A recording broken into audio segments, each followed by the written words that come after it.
পৃথিবীতে মানব কুলের দায়িত্ব ও কর্তব্য।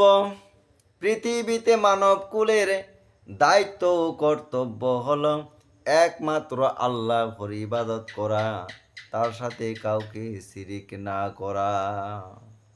আল্লাহ রাব্বুল আলামিন মানুষ জাতিকে এবং আল্লাহ রাব্বুল আলামিন জিন জাতিকে একমাত্র তার ইবাদত করার জন্য সৃষ্টি করেছেন, আর অন্য কোনো কারণে মানুষ এবং জিন জাতিকে আল্লাহ বানায় নাই। ও পৃথিবীর মানুষ, তোমাকে আল্লাহ বানিয়েছেন তার ইবাদতের জন্য, সুতরাং তোমাকে তার ইবাদত করতে হবে।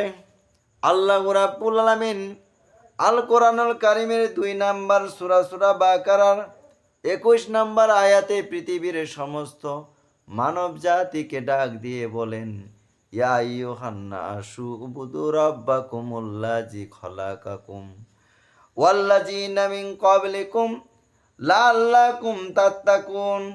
হে মানুষ, তোমরা তোমাদের সেই প্রতিপালকের ইবাদত করো, যিনি তোমাদেরকে এবং তোমাদের পূর্ববর্তীদেরকে সৃষ্টি করেছিলেন, যাতে তোমরা মুত্তাকিন হতে পারো, যাতে তোমরা পরহেজগার হতে পারো।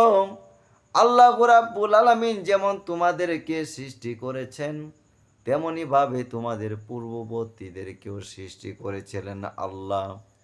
আল্লাহ রাব্বুল আলামিন তোমাদেরকে ইবাদত করতে বলেছেন। ও পৃথিবীর মানুষ, শুনে নাও, আল্লাহ তোমাদেরকে ইবাদত করতে বলেছেন একমাত্র আল্লাহর।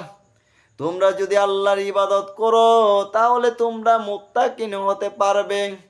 তোমরা যদি আল্লাহর ইবাদত করো, তাহলে তোমরা পরহেজগার হতে পারবে।